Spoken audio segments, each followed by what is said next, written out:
이사야서를 보면 예수님에 관한 예언이 참 많이 나오죠. 예수님이 어느 자손에서 어떻게 탄생할지, 이 땅에 오셔서 어떤 사역을 할지 많이 나옵니다. 또 오늘 읽었던 53장은 예수님이 이 땅에 오셔서 어떤 고난을 당하는지, 그리고 어떤 죽음을 맞이하는지, 그리고 또 부활에 이르기까지 이런 이야기를 들려주고 있어요. 그래서 예수님에 대해서 가장 잘 묘사한 장이라고 할 수 있죠. 2장도 11장도 55장 65장 이런 내용을 보면 또 예수님의 재림 이후에 일어나는 세상의 이야기도 들려주고 있지만, 예수님이 이 땅에 오셨을 때 모든 사역이 다 중요하지만 우리가 죄를 구속하는 사역이 핵심이잖아요. 그죠? 예, 그리고 그 구속의 사역이 완료되었다라는 부활에 이르기까지 그런 이야기를 53장이 우리에게 들려주고 있죠. 너무 우리에게 의미 있는 장이고, 또 구약시대를 사는 사람들에게도요, 죄 아래에서 살아가는 사람들에게 그 복음의 소식, 창세기 3장에서부터 뱀의 머리를 상하게 하는 그 여인의 후손, 그리고 신명기에서 모세를 통해 한 선지자를 세운다는 이야기들, 여러 이야기가 있었지만 메시아가 이렇게 오신다는 아주 구체적으로 잘 묘사한 장이 없어요. 그러니까 여러분 어떤 생각이 들겠어요? 메시아에 대한 그림이 많이 그려지겠죠. 이런 메시아겠구나. 그런데 여러분 어떤 또 실망감도 드냐면, 자신들이 생각하는 메시아가라고 조금 다르죠. 왜냐하면 자기들이 생각한 메시아는 다윗의 후손이라고 생각하면 굉장히 강하고 화려한 이런 왕일 거라고 생각했어요. 그러니까 유대인들에게 그 어려움 중에 하나는 뭐냐면, 바벨론에서 귀환했잖아요. 고국으로. 그런데 문제는 뭐냐면 여전히 식민 지배 아래 있는 거예요. 바벨론에서 어떻게 해요? 바사라는 제국으로 바뀌었을 뿐이에요.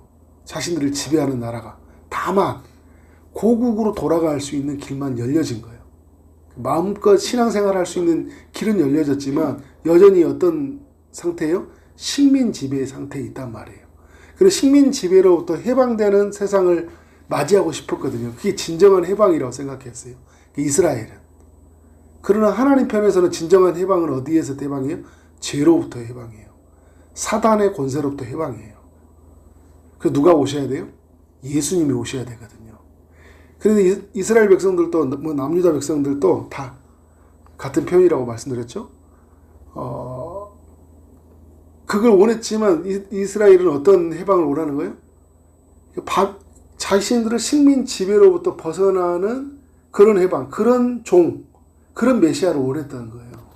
오늘 이사야 53장은 우리로부터 죄와 죽음과 사단으로부터 완전히 해방시켜야 될 종이 와야 된다. 그가 바로 예수 그리스도라는 것을 우리에게 알려주고 있죠. 그래서 사람들이 막 믿지 않아요. 1절과 이렇게 보면 우리가 전하는 것을 누가 믿었느냐라고 이야기하면서 사람들이 어떻게 했다는 거예요? 믿지 못하는 거예요. 왜냐하면 2절의 내용을 보니까 그는 주 앞에서 자라나기를 연한 순 같고 마른 땅에서 나온 뿌리 같아서 고운 모양도 없고 풍채도 없은즉 우리가 보기에 흠모할 만한 아름다운 것이 없도다. 이런 이야기를 하고 있어요. 그러니까 여러분 어떤 모습인 거예요? 그러니까 왕으로서, 이 땅을 통치하는 왕으로서, 메시아로서 맞아들일 모습이 아니라는 거예요. 화려하고 강한 통치자의 모습이 아니라는 거예요. 3절에 보니까요. 그는 멸시를 받아 사람들에게서 버림을 받았으며 강고를 많이 겪었고 질고를 아는 자라 이야기를 하고 있어요. 그러니까 강고를 많이 겪었다라는 것은 이제 마음의 고통에 관한 이야기거든요. 그러니까 깊은 고통, 번민, 그런 아픔들을 많이 겪었다라는 거예요. 이 땅에 오셔서. 예수님이 어떻게 하셨어요? 사람들에게 버림받으면서 사람들이 맞이하지 않았잖아요. 예수님으로 맞이하지 않으니까. 예수님을 확대했잖아요. 멸시했잖아요. 예수님이 그런 고통을 겪으셨거든요. 예수님을 어떻게 조롱하시고 멸시하셨잖아요. 멸시했다라는 거죠. 근데 예수님이 또 질고를 알았다라는 건 뭐냐면, 질고라는 것은 이제 병, 그 다음에 어떤 연약함, 육체적인 고통, 이런 의미를 담고 있어요. 그러니까 간고는 마음의 고통이라면 질고는 육체의 고통이에요. 그러니까 예수님은 어떻게 해요? 십자가에 못이 박히는 고통들, 그리고 십자가에 매달리는 고통들, 그죠? 창과 칼에 찔리는 고통을 겪으셨잖아요. 그래서 여러분, 질고를 안다라는 건 뭐냐면 이제 사람들의 고통을 아신다라는 거예요. 그리고 사람들의 어떻게 해요? 간고를 아셔요. 마음의 고통을 아셔요. 왜냐하면 예수님이 직접 간고와 질고를 겪으셨기 때문에. 근데 사람들이 어떻게 하냐면 그에게서 얼굴을 가리는 것 같이 멸시를 당하였고 우리도 그를 기이 여기지 아니하였다. 이게 무슨 말이냐면 이 땅에 있는 모든 사람들이 예수님을 다 멸시했는데 우리도 정작 유대인들 기다리는 유대인들도 어떻게 하는 거예요? 그를 기이 여기지 않는 거예요. 그런데 여러분 오늘 4절 이하에서는 이 예수님이 왜 이런 일을 겪어야 했는지를 알려주고 있어요. 그는 실로 우리의 질고를 졌다라는 거예요. 왜 질고를 진 거예요? 왜 마음의 고통을 당한 거예요? 우리 때문에. 왜 번민하신 거예요? 우리 때문이에요. 우리의 슬픔을 어떻게 했다는 거예요? 당하였다. 무슨 말입니까? 이거는 슬픔의 짐을 지셨다라는 거예요. 우리의 슬픔의 짐을 지셨다라는 거죠. 당하셨다 이야기해요. 당하셨다. 우리의 슬픔의 짐을 지시기 위해서 당하신 거죠. 그리고 4절의 말씀 보니까 5절의 말씀을 보면 그가 찔림은 우리의 허물 때문이다. 그리고 4절도 보면 그가 징벌을 맞았다라는 거죠. 우리가 징계를 당해야 되는데 예수님이 징계를 당하신 것이고 우리가 찔려야 되는데, 그죠? 우리가 십자가에 못이 박혀야 되고 칼과 창에 찔려야 되는데, 그죠? 우리가 죄를 저질렀고 우리가 하나님의 진노 아래에 있었기 때문에 우리가 벌을 받아야 되잖아요. 그런데 예수님이 대신 어떻게 했다는 거예요? 찔리셨다는 거예요. 그가 대신 상하셨다는 거예요. 자치게 맞으시고 그가 상하셨다는 거죠. 우리의 죄악 때문이라. 그래서 여러분 우리에게 어떤 일이 일어났습니까? 그가 그로 인해서 우리는 평화를 누리고 5절 하반절에 보니까 그가 채찍에 맞음으로 우리는 나음을 입었다 이야기를 하고 있어요. 그러니까 이 5절과 6절의 이야기는 세 가지를 이야기해 주고 있는데 우리가 평화를 누리게 되었다는 것은 이제 우리가 이 평화의 관계, 샬롬, 그죠? 하나님과 우리는 화목하게 된 평안의 관계가 되어진 거죠, 그죠? 이제 우리는 하나님을 아빠, 아버지라고 부를 수 있게 되었고, 그리고 하나님 안에서 진정한 평화를 누리게 되었다는 거예요. 하나님과의 어떤 일이 일어난 거예요? 관계 회복이 일어난 거예요. 영적인 안식이 이루어진 거죠. 평화를 누리게 되었다. 진정한 샬롬의 시대가 되어진 거예요. 또 하나는 뭐예요? 우리가 나음을 입게 되었다는 거예요. 죄로부터 치유가 되었죠. 죽음에서 치유가 되었잖아요. 그리고 우리 마음이 치유가 되었잖아요. 상처가 치유가 되어지잖아요. 예수님을 만나게 되면서. 무엇으로도 치유가 되지 않았어요. 그런데 예수님이 그가 징벌을 받으시고 그가 질고를 지고 슬픔을 당하심으로 말미암아 채찍에 맞으심으로 말미암아 그가 십자가에 죽으심으로 말미암아 우리가 어떻게 된다는 거예요? 진정한 나음을 얻었다라는 거예요. 평화를 얻게 되었다라는 거예요. 그리고 또 하나는 뭐냐면 6절의 내용인데요. 우리가 죄로부터 완전히 벗어나게 되었다라는 거예요. 그러니까 우리는 양 같았는데, 그죠? 우리 모든 인간은 양 같았죠. 그래서 각기 다 제 길로 갔어요. 그릇 향하면서. 그런데 여호와께서는 우리의 모든 죄악을 누구에게 담당시켰어요? 그에게. 예수님에게 담당시킴으로 말미암아 인간은 어떻게 해요? 죄로부터 자유한 자가 된 거예요. 죄에서 탕감받은 자가 되었다라는 거죠. 그러니까 여러분 5절과 6절은 어떤 상태예요? 우리는 평화를 누렸죠. 우리는 나음을 얻었어요. 그리고 어떤 사람이 됐어요? 우리는 죄로부터 자유한 자가 되었다라는 거예요. 근데 이 모든 일을 행하기 위해서 예수님은 어떻게 하셨어요? 십자가에서 죽으신 거예요. 그가 대신 징계를 받으셨다 이야기하겠어요. 그러면 여러분 징계를 당하셨다라는 것은 우리가 징계를 받아야 되는데 예수님이 대신 징계를 받으신 거예요. 그러니까 여러분 역설이죠. 유대인들은 뭐냐면 우리를 그 바벨론에서 그리고 바사 제국에서 나중에 헬라 제국에서 로마 제국에서 이런 제국의 압제에서 우리가 벗어나야 된다고 생각을 했는데 예수님은 그것에서 벗어난다고 해서 삶의 문제가 해결된 것이 아니라 죄에서 죽음에서 벗어나야지 근본적으로 삶의 문제가 벗어난다는 거죠. 사단의 권세로부터 너희가 벗어나야 된다는 거예요. 근데 왜 그러냐면 사람들이 실제로 여러분 고국으로 돌아왔지만 어떻게 해요? 삶이 안 변하잖아요. 삶이 안 변한 거예요. 그러니까 바벨론에서 돌아와서 집으로 돌아와서 성전 짓고 예배드리고 다 했는데 여전히 사람들은 어때요? 죄 가운데 있고 여전히 사단의 종로로 타고 살아가는 거예요. 그러니까 어떻게 하는 거예요? 죄를 짓는 거예요. 죄의 값은 어떤 거예요? 죽음인 거예요. 이 문제로부터 해결할 수 있는 길은 뭐예요?